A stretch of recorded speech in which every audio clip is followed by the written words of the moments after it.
December 5th, 1872. The crew of the Degradia spotted a ship adrift in the Atlantic. As they drew closer, an eerie stillness wrapped around them like a shroud, the kind of silence that makes the hairs on the back of your neck stand on end. Something felt off. The vessel was the Mary Celeste. Intact, seaworthy, but completely abandoned. No sign of Captain Benjamin Briggs, his wife, young daughter, or the 7 crew members. What happened to them? How could a perfectly sound ship become a ghost vessel? This is not fiction. This is the real story of the Mary Celeste, a Canadian-built merchant vessel whose crew mysteriously disappeared 153 years ago. Welcome to Alex Reid's Strangest Files, where we dive into the strangest, most unbelievable true stories. Hi, I'm Alex. Tonight, we're diving into one of history's most haunting mysteries. A real-life ghost ship, a vanished crew, and a puzzle that has baffled experts for over a century. This is Adrift in Time, the mystery of the Mary Celeste.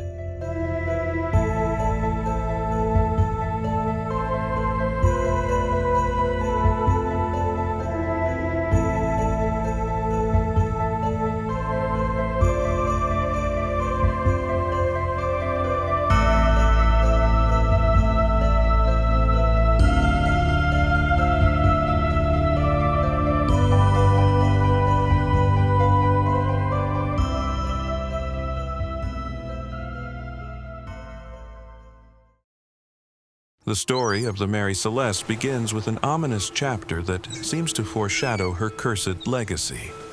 Before she became infamous as a ghost ship adrift on the Atlantic, she was launched under the name Amazon in 1861. A proud 103-foot vessel with a breadth of 25 feet and a gross tonnage of 282 tons, built in the quiet shipyards of Spencer's Island, Nova Scotia, Canada. But even from her first voyage, the ship seemed destined for misfortune. The Amazon's maiden voyage was meant to be a proud moment, a triumph for the shipbuilders who had poured their skill and sweat into crafting her. Captain Robert McClellan was entrusted with her command. He was a young and ambitious sailor, eager to prove himself. Yet, as soon as he took command of the vessel, ill fortune struck. Within days of supervising the loading of cargo for her inaugural journey to London, McClellan was suddenly struck by a violent, unrelenting illness that seemed to sap the life from him with unnatural speed.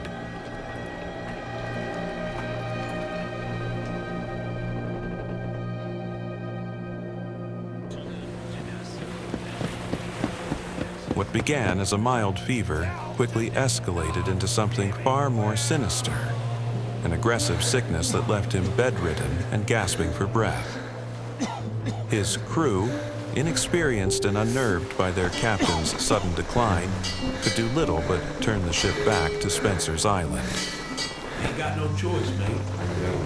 I got a bad feeling about the captain. The small coastal village was no stranger to death, but McClellan's condition seemed particularly cruel and inexplicable. Whispers spread among the locals like a gathering storm. Was it pneumonia? Had McClellan unknowingly taken command of a cursed ship, doomed from the moment her keel touched water? People started pointing at the bad omens surrounding the vessel's construction. Tools mysteriously breaking, workers injured during her assembly.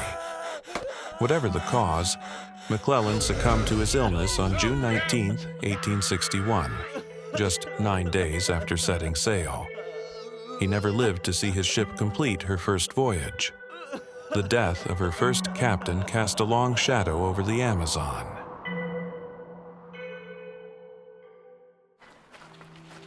Goodbye, Captain. The crew buried McClellan in a quiet graveyard near Spencer's Island, but his sudden passing left an unsettling mark on those who remained aboard.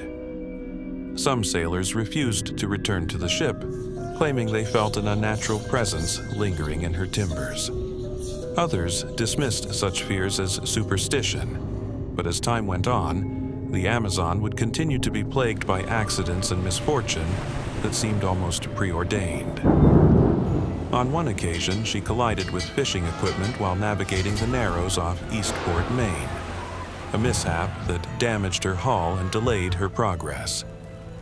Later, she ran aground near Cow Bay on Cape Breton Island, her sturdy frame battered by unforgiving rocks. With each catastrophe, the ship's reputation darkened like storm clouds on the horizon, the whispers of a malevolent force embedding themselves into the very planks of her hull grew stronger and louder. For many, an eerie presence lurking within the ship was determined to keep her adrift, forever evading safe harbor. Even after her refitting and rechristening as Mary Celeste, the shadows of her past lingered, with each passing day offering new signs that her fate was sealed from the beginning. During repairs, coal dust and debris clogged her pumps, an apparently mundane issue that would resurface years later during her final voyage. But perhaps the Amazon could have escaped her cursed fate, if only the event that sealed her doom had never come to pass. The Cow Bay incident was not just an accident.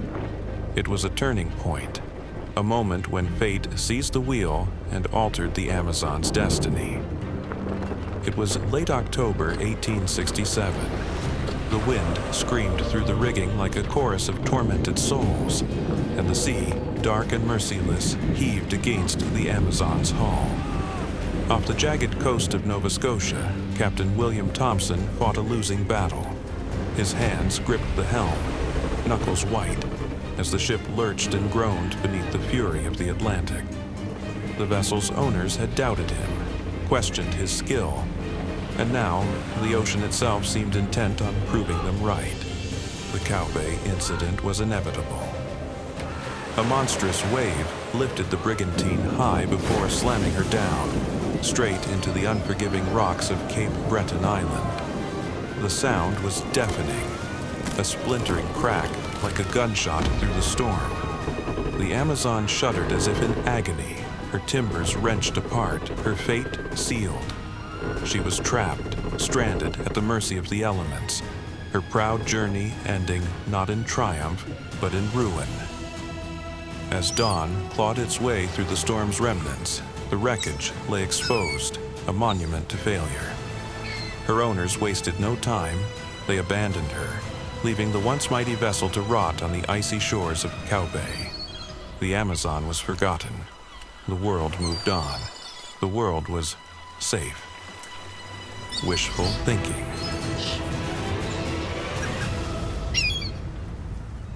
Deal. She's all yours, Master Haynes. In 1868, against all odds, the wreck was salvaged. Where others saw a lifeless husk, American mariner Richard W. Haynes saw potential. He claimed the battered remains, restoring the ship plank by plank, breathing new life into what the world had left for dead. But Haynes didn't just resurrect the Amazon, he renamed her. From that moment forward, she would no longer be known as the Amazon. She would be the Mary Celeste, a name that would echo through time, entwined with one of the most haunting maritime mysteries ever recorded. This was no mere ship. This was a vessel marked by fate, a specter that would soon sail into legend. And her most chilling voyage was fast approaching. Richard W. Haynes believed he was saving the ship, but in doing so, perhaps the Mary Celeste had doomed him. For a brief, shining moment, everything was perfect. He had dragged the shattered Amazon from her watery grave, mended her wounds, and given her a new name, a new purpose. The Mary Celeste was his triumph. But the sea keeps its secrets, and some vessels are not meant to be saved. The misfortunes came swiftly, creeping into Haynes's life like a slow-moving tide. Debts piled higher than the sails he had so proudly raised. His fortune crumbled, his grasp on his dream slipping through his fingers like grains of sand. And then, the final blow. His creditors descended like scavengers circling a dying creature. They took the Mary Celeste from him, wrenched her away, and cast him aside. All right, let's go. Stripped of his claim, Haynes watched helplessly as the ship was seized, as she was sold off to yet another set of hands. The brigantine drifted onward, unburdened, unrepentant, while Haynes, the man who had resurrected her, was left in ruin. Had he been cursed the moment he touched her broken hull? Had the ship whispered false promises, luring him to his downfall? Who knows? And yet, despite her tragic wake, men still saw promise in her. New owners came, drawn to the vessel's silent allure. They knew her past, but they did not fear it. They should have, for the Mary Celeste was not done rewriting history. She was merely gathering speed, sailing ever closer to the mystery that would make her legend.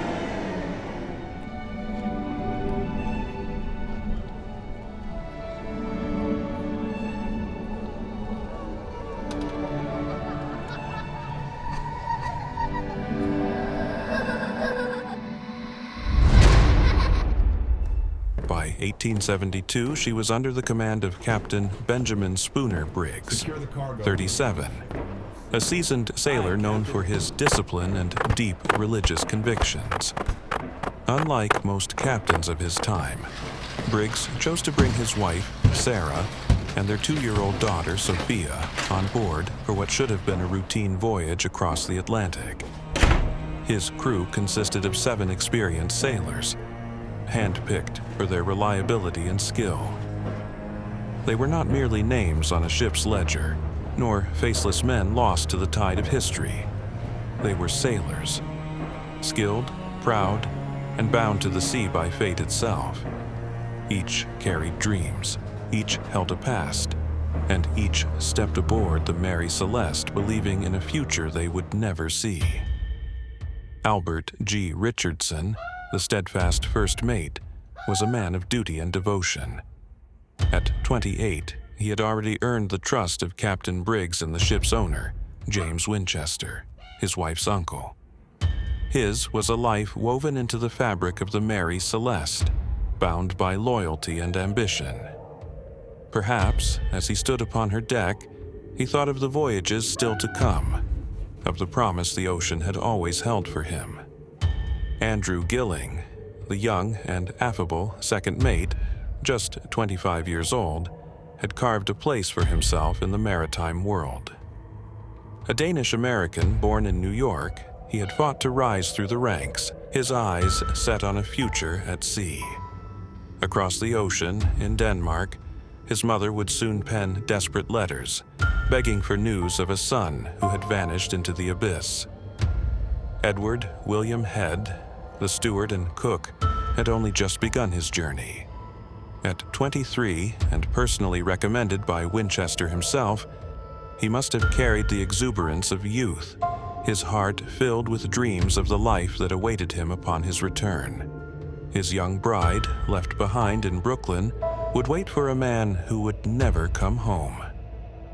Then there were the 4 German seamen from the Frisian Islands, men hardened by the sea, their spirits unbroken even in the face of misfortune.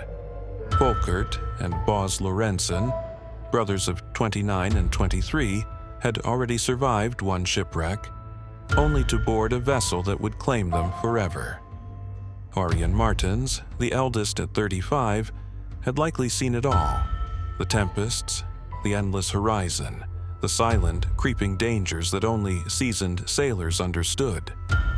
And Gottlieb Godschall, the youngest at 23, was just beginning a career that should have stretched far beyond the cold Atlantic.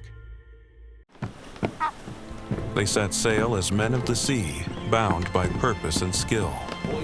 But whatever awaited them beyond the horizon was no mere storm or accident of fate.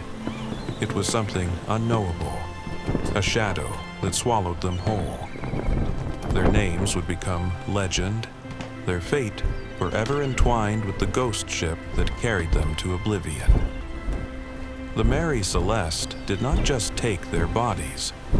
She took their stories, their laughter, their struggles, the very essence of who they were, leaving only silence in her wake. The morning of November 7th, 1872, dawned crisp and cold over New York Harbor, the air thick with the scent of salt. At the docks, the Mary Celeste stood ready, her hold filled with 1,701 barrels of industrial alcohol bound for Genoa, Italy. Her sails, soon to unfurl, promised a peaceful voyage across the Atlantic. But fate had already written a different course, one of tragedy, mystery, and loss. Among the crew making final preparations was the young Edward Head, the ship's steward. Only recently wed, he carried the weight of both duty and devotion. But before he could embark, he had to say goodbye. His young bride clung to him, her eyes brimming with tears. Pride and fear warred within her. Pride that her husband was part of something grand. Fear of the vast and merciless ocean that now claimed him. Perhaps she whispered reassurances, trying to stifle the unease creeping into her heart. Perhaps he held her just a moment longer, feeling the bittersweet sting of parting. Then, all aboard. The call to board. One last embrace, one last look. And then he was gone, walking the gangway toward a ship that would sail into oblivion. Despite her ominous past, the Mary Celeste appeared to be in fine shape when she glides out of New York Harbor, her white sails catching the crisp autumn breeze. On the docks, families waved their farewells, their voices carried away by the wind. Head's wife watched as the ship drifted from the harbor, shrinking against the horizon.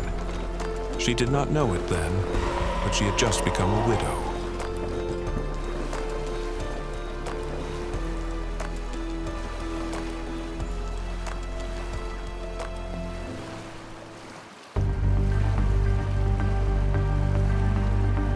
Captain Benjamin Briggs stood tall at the helm, his wife Sarah and their young daughter Sophia beside him, their faces alight with the quiet joy of new horizons.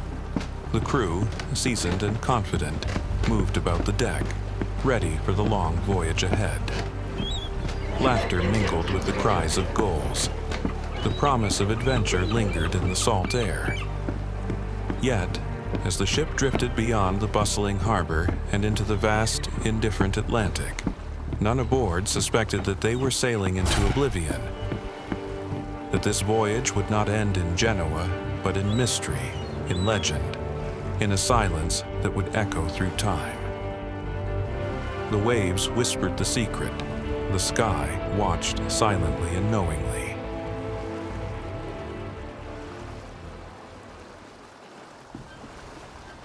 December 4th, 1872. About 400 nautical miles, or 740 kilometers, east of the Azores. The North Atlantic stretched vast and unbroken, the wind howling through endless swells. Aboard the British brigantine Dei Gratia, the lookout narrowed his eyes against the glare of the sun, his pulse quickening. There, on the horizon, a lone vessel drifted, her sails slack, her course erratic, like a ship lost in a dream. Something about her unnatural stillness sent a chill through him. Heart pounding, he turned sharply, his voice cutting through the ocean breeze. "Ship adrift," he called, urgency creeping into his tone. "Captain, you need to see this." The cry sent a ripple of unease through the crew. One by one, sailors abandoned their tasks and gathered along the railings, their eyes fixed on the distant, lifeless brigantine. Murmurs of speculation filled the salty air. Was she abandoned? Wrecked? The weight of an unspoken dread settled over them. Captain David Morehouse studied the drifting brigantine through his spyglass, his brow furrowing with unease. The ship's sails were tattered, fluttering like ghostly shrouds, her course erratic, as if guided by an unseen hand. As Dei Gratia drew closer, her name became clear: Mary Celeste. But something was terribly wrong. No one stood at the helm. No voices carried across the waves. No answering signal came from her deck. No crew appeared at the railings. The ship drifted in eerie silence. A vessel abandoned, yet still very much alive, moving with the wind, her rigging creaking mournfully. Determined to uncover the truth, Morehouse ordered a boarding party to investigate. Cautiously, the team climbed aboard. What they found only deepened the mystery. The deck was slick with seawater, but there were no signs of struggle, no signs of violence, no blood, no chaos, just an unnerving, perfect emptiness. Below deck, they found ample provisions, enough for 6 months at sea. The cargo hold remained untouched and perfectly stowed. The captain's cabin held Sarah Briggs' sewing machine and the child's small toys, left as if their owners had only just stepped away. The last entry in the captain's logbook, dated 10 days earlier, gave no hint of trouble. The crew's personal belongings were still in place: clothing, pipes, even a half-written letter. But their owners were gone. The ship's only lifeboat was missing.